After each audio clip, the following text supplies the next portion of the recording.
누가 당신 인생의 운전대를 잡고 있습니까? 성경 말씀은 로마서 6장 12절부터 13절까지입니다.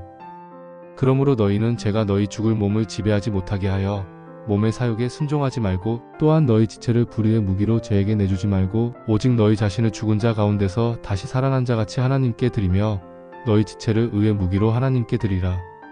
안녕하세요, 여러분. 오늘 우리는 우리 모두에게 아주 중요한 질문으로 시작하려고 합니다. 누가 당신 인생의 운전대를 잡고 있습니까? 솔직히 말해봅시다. 우리 대부분은 자기가 직접 운전하고 있다고 생각합니다. 내 인생은 나의 것이라고 외치죠. 하지만 정말 그럴까요? 아침에 눈을 뜨는 순간부터 밤에 잠들 때까지 우리의 하루를 자동 주행 모드로 내버려 둘 때가 너무나 많습니다. 어떤 사람은 인정이라는 내비게이션의 목적지를 맡깁니다.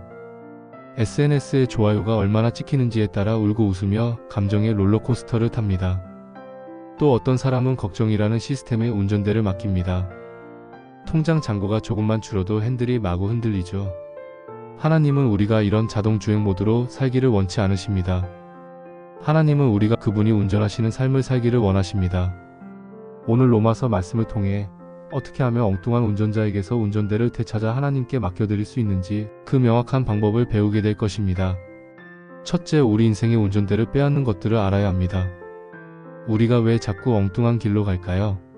우리 운전대를 슬쩍 빼앗아 가는 3명의 불청객이 있기 때문입니다. 첫 번째 불청객은 죄라는 폭군입니다. 바울은 죄가 너희 몸을 지배하지 못하게 하라고 말합니다. 지배한다는 건 말 그대로 왕노릇 한다는 겁니다. 죄는 아주 교활한 폭군입니다. 처음엔 딱 한 번만이야 괜찮아라고 속삭이며 조수석에 앉습니다. 하지만 어느새 운전석으로 넘어와 우리를 조종하기 시작합니다. 중독이 그렇죠.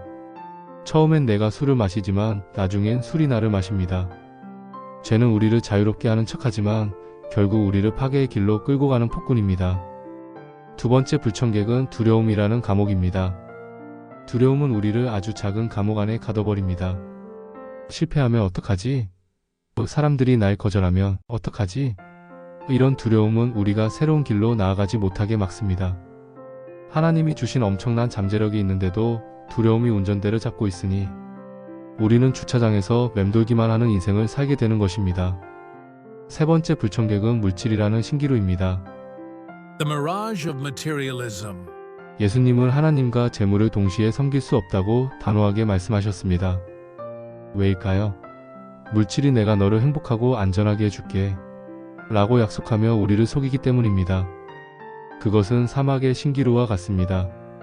더 많이 가질수록 행복할 것 같지만 결국 우리를 영적인 갈증으로 지치게 만들 뿐입니다. 둘째, 진정한 자유는 운전자 교체에 있다는 것을 믿어야 합니다.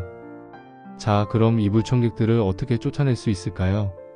해답은 의외로 간단합니다. 더 좋은 운전자에게 운전대를 맡기는 것입니다. 이것이 바로 진정한 자유의 비밀입니다. 꼭 기억하세요. 하나님의 통제하심이 최고의 자유입니다. 하나님께 통제받는 게 어떻게 자유야? 라고 생각할 수 있습니다. 하지만 멋진 피아노 연주를 생각해 보세요. 피아니스트는 88개의 건반이라는 제한 안에서만 연주합니다. 하지만 그 안에서 세상 가장 아름다운 멜로디가 흘러나옵니다. 마찬가지로 우리를 만드신 하나님의 선한 뜻 안에서 살아갈 때 우리 인생은 가장 아름다운 음악을 연주하게 됩니다. 이것이 하나님께서 주시는 진정한 자유입니다. 또한 우리는 이미 새 신분을 받았습니다. 이것이 복음의 핵심입니다. 하나님은 우리에게 이렇게 말씀하십니다. 고린도후서 5장 17절에 보면 누구든지 그리스도 안에 있으면 그는 새로운 피조물입니다. 옛사람은 가고 새 사람이 되었습니다. 여러분은 더 이상 죄의 노예라는 신분증을 가지고 있지 않습니다. 여러분의 새 신분증에는 하나님의 자녀라고 쓰여 있습니다. 우리는 이 새로운 정체성을 믿고 행동해야 합니다. 죄를 짓기 때문에 죄인이 아니라 하나님의 자녀이기 때문에 의를 행할 수 있는 사람이 된 것입니다. 셋째, 자유를 향한 4단계 실천 로드맵을 따라야 합니다. 자, 이제 가장 중요한 부분입니다. 어떻게 하면 실제로 운전대를 하나님께 넘겨드릴 수 있을까요? 제가 여러분이 기억하기 쉬운 4단계 실천 로드맵을 드리겠습니다. 1단계, 솔직하게 인정하십시오. Admit it honestly. 모든 변화는 정직한 인정에서 시작됩니다. 하나님, 사실 제가 운전대를 꽉 붙들고 있었습니다.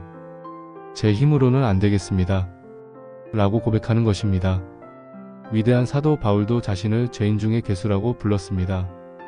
자신의 연약함을 인정할 때 하나님의 강한 손이 우리를 붙드십니다. 2단계 하나님께 도움을 구하십시오.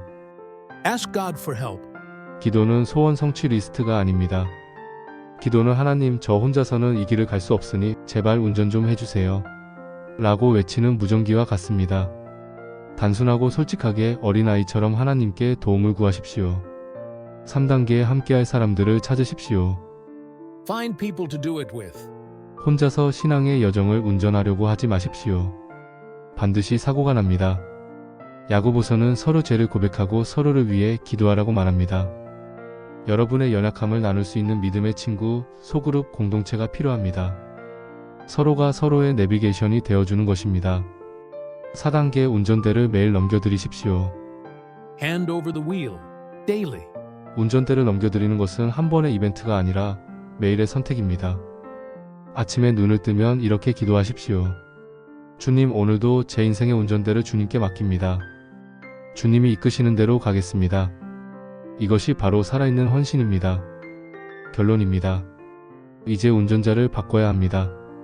사랑하는 여러분, 오늘 여러분의 삶을 돌아보십시오. 누가 여러분의 운전대를 잡고 있습니까? 죄입니까? 두려움입니까? 아니면 물질에 대한 걱정입니까? 하나님은 우리 옆에서 조용히 기다리고 계십니다. 우리가 운전대를 넘겨드리기만 하면 우리를 가장 좋은 길, 가장 안전하고 행복한 목적지로 인도하실 준비가 되어 있으십니다. 이번 한 주 여러분에게 도전합니다. 여러분을 지배하던 낡은 운전자를 해고하고 예수 그리스도를 여러분 인생의 새로운 운전자로 고용하십시오. 잃을 것은 염려와 불안의 사슬뿐이요, 얻을 것은 하나님이 이끄시는 참된 자유입니다. 기도하겠습니다. 하나님 아버지, 제가 제 인생의 운전대를 너무 오래 잡고 있었습니다. 그래서 늘 피곤하고 길을 잃었습니다. 오늘 제 삶의 운전대를 온전히 주님께 넘겨드립니다. 저를 다스려 주시고 주님의 목적대로 저를 인도하여 주시옵소서. 예수님의 이름으로 기도합니다. 아멘. 오늘 말씀을 통해 하나님의 은혜를 경험하셨다면 구독과 좋아요, 그리고 댓글로 함께 해주세요. 여러분의 삶에 하나님의 축복이 넘치기를 기도합니다. 다음에 더 귀한 말씀으로 찾아뵙겠습니다.